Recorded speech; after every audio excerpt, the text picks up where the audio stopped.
Hello everyone, how are you? And welcome my class.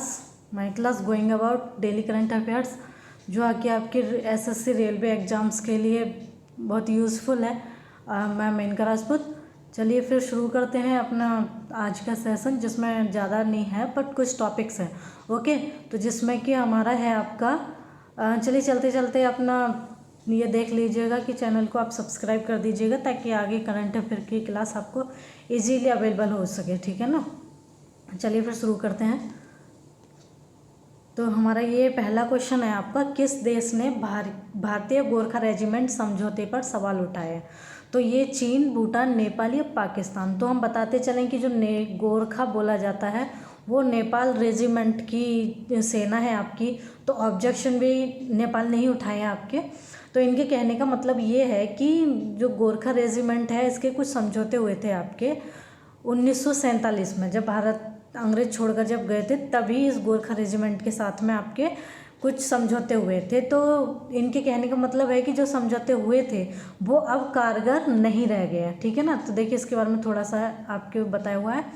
जो नेपाल के विदेश मंत्री आपके प्रदीप कुमार ग्यावली ने शुक्रवार को कहा कि गोरखा सैनिकों को लेकर 1947 में जो समझौते हुए थे वो अभी के प्रावधान में, जो अभी प्रेजेंट टाइम में, उसमें बिल्कुल भी यूज़फुल नहीं है, यानी कि काम में नहीं आ रहे हैं। तो जैसे कि नेपाल के विदेश मंत्री ने कहा कि हमारे प्रधानमंत्री ब्रिटेन के सामने भी भारतीय सेना में गोरखा सेना की भर्ती का मुद्दा उठाया था। यानी कि ये जो आपका समझौता हुआ है वो भारत, ब्रिटेन और नेपाल 3 देशों के बीच में हुआ है, ठीक है। तो ये देखिए गोरखा रेजिमेंट आपके इंडियन आर्मी से अप्रैल 1815 से जुड़ी हुई, यानी कि काफ़ी टाइम हो गया तब से, और तब से आज तक कई लड़ाइयों में इंडियन आर्मी के साथ वो खड़ी रही है। तो नेपाल, ब्रिटेन और भारत की सेना में गोरखा रेजिमेंट आपके हैं। भारत में गोरखा रेजिमेंट ऊंचाई वाले इलाकों में ड्यूटी देती है।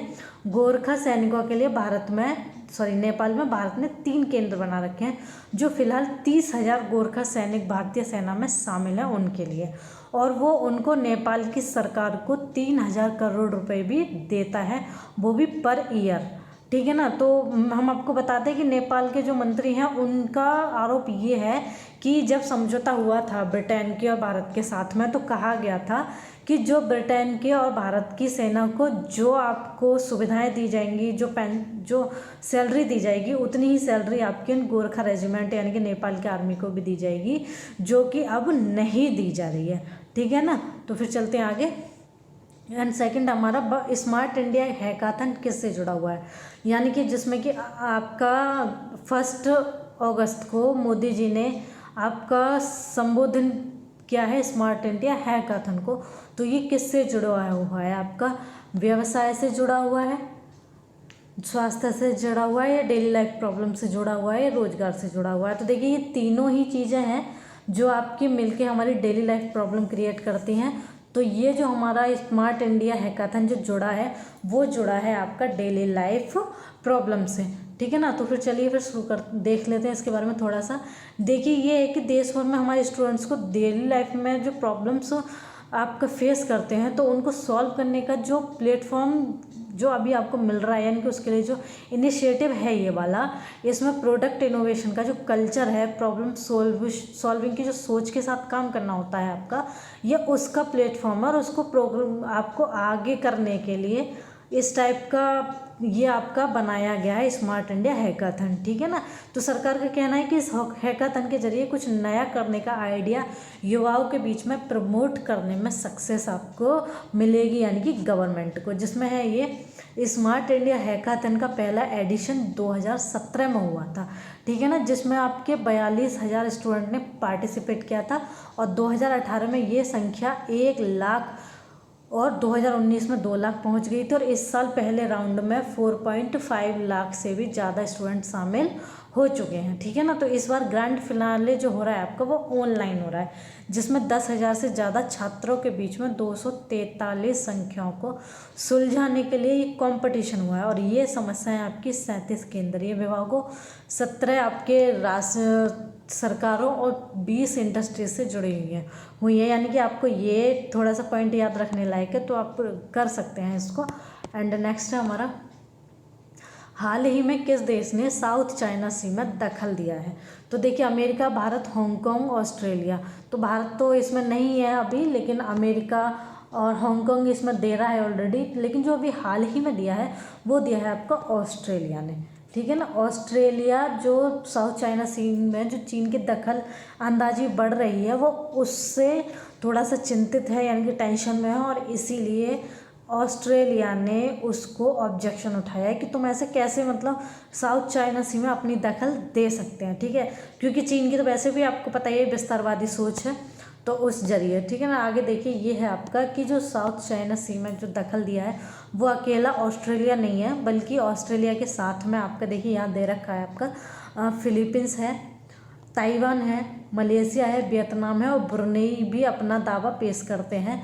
और चीन इसके दक्षिण हिस्से में आता है, ठीक है ना। तो इसे तभी साउथ चाइना सी कहते हैं, ठीक। तो वही ताइवान दक्षिण पूर्वी भाग पर अपना दावा करता है और इसके पश्चिमी तट पर आपको फिलीपींस दावा करता है, और जबकि पूर्वी तट पर वियतनाम और कंबोडिया से ये सटा हुआ है, और वहीं उत्तरी हिस्से में इसके इंडोनेशिया है। यानी कि कुल मिला के 6 देश आपके बैठते हैं, ठीक है। आगे है आपका देखिए, हाँ ये देखिए आपके ये चीन के राजदूत हैं आपके सुन वेइंडांग, और ये हैं आपके ऑस्ट्रेलिया के आपके राजदूत हैं ये, जिसका नाम है बरी ओ फॉरेल, ठीक है। जो कि ऑस्ट्रेलिया है वो हमेशा से चीन की दखल अंदाजी को नापसंद करता रहता है, ठीक है।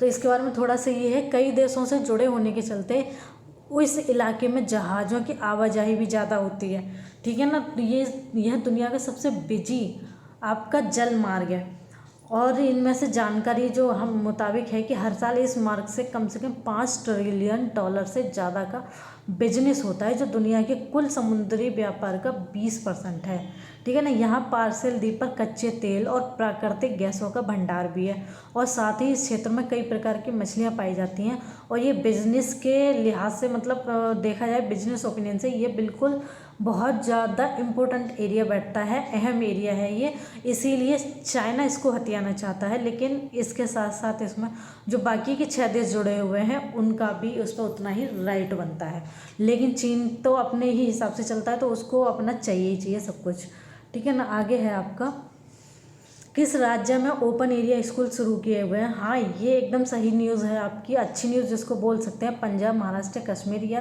तमिलनाडु। तो इसके बारे में देखो, ये आंसर मैं पहले बता दूँ, ये आपका कश्मीर है, ठीक है ना।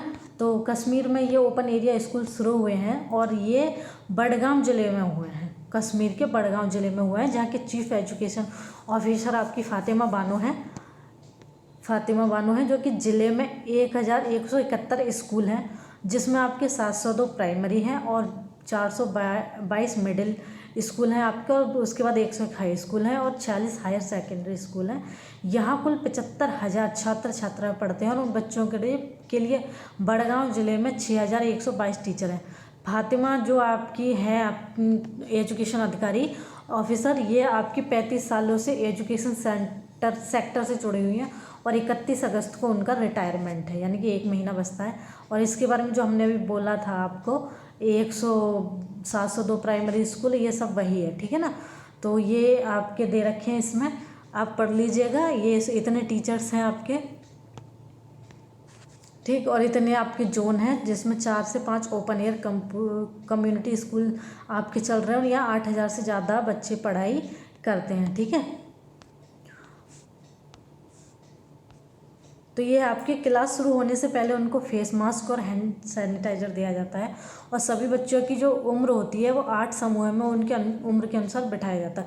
और हाँ, एक और चीज़ है कि ये जो ओपन एरिया स्कूल शुरू किए गए हैं उन लोगों के लिए शुरू किए हैं जो बच्चे मोबाइल वगैरह को, जो आजकल ऑनलाइन क्लास चल रही हैं, इसको जो आपका मोबाइल या इंटरनेट वगैरह जिन पे प्रोवाइड नहीं हो पाता है, ये उनके लिए ये स्कूल चलाए जा रहे हैं, जिसको कि ओपन एरिया स्कूल बोला जा रहा है, ठीक है ना। इसमें ये है कि पहले आपका जो 370 हटाया गया था कश्मीर से, उस वक्त वहाँ पे आपका कर्फ्यू लगा हुआ था, और जब वो कर्फ्यू हटा तो इस कोरोना पैंडमिक की वजह से आपका लॉकडाउन कर दिया गया, तो वहाँ के बच्चों को पढ़ने में थोड़ी बहुत ज़्यादा मुश्किलें आ रही हैं।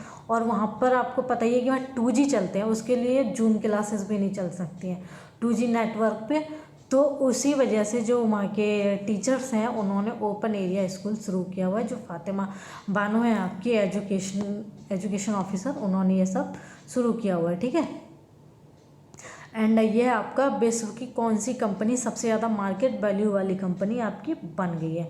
तो अमेज़ॉन, एप्पल, फेसबुक या अलीबाबा। तो इसमें जो सबसे ज़्यादा मार्केट वैल्यू वाली जो वर्ल्ड की आपकी कंपनी बन गई है वो है आपका एप्पल, ठीक है ना। एप्पल आपका कंपनी है। और इसके बारे में देखो थोड़ा सा, एप्पल की जो मार्केट वैल्यू है आपकी वो $1.82 ट्रिलियन अभी हो गई है, जबकि जो सऊदी अरामको की मार्केट वैल्यू है वो 1.76 हो गई है, जो कि अभी तक, ठीक है ना, अभी तक आपकी जो नंबर 1 आपकी कंपनी थी मार्केट वैल्यू वाली वो सऊदी अरब की अरामको कंपनी थी, जिसको पछाड़कर अभी एप्पल की कंपनी आपकी नंबर 1 ब्रांड वैल्यू आपका बन गया है कंपनी का, ठीक है ना। आगे देखो इसके बारे में, ये दुनिया की सबसे बड़ी कंपनी है। देखो इसमें दे रखी है मार्केट वैल्यू एप्पल की और सऊदी अरामको की मार्केट वैल्यू का चार्ट है, ठीक है। एंड ये है आपकी जो दे रखी है टॉप 10 कंपनी है आपकी वर्ल्ड की, जो 23 मई 2020 तक की लिस्ट है, जिसमें आपकी सऊदी अरामको थी, जो कि अभी आपकी एप्पल हो गई है। उसके बाद माइक्रोसॉफ्ट आपकी, एप्पल तो फर्स्ट पे पहुंच गई और सऊदी अरामको आपको सेकंड पे और माइक्रोसॉफ्ट थर्ड पे और अमेज़न उसी तरीके से ये आपकी कंपनियां बनी हुई हैं, ठीक है ना। चलते हैं फिर आगे। एंड यही आपकी क्लास थी आज की, और thank you so much for watching this video. And please like, share and comment on this video. And आप इसमें एक कमेंट ज़रूर छोड़िएगा, जिसमें कि थोड़ा सा आपको जो भी अगर प्रॉब्लम है या उसको आप बता सकते हो, जिससे कि हम अपनी वीडियोज़ में और ज़्यादा इम्प्रूवमेंट करने की कोशिश कर सकते हैं। And thank you so much, have a good day.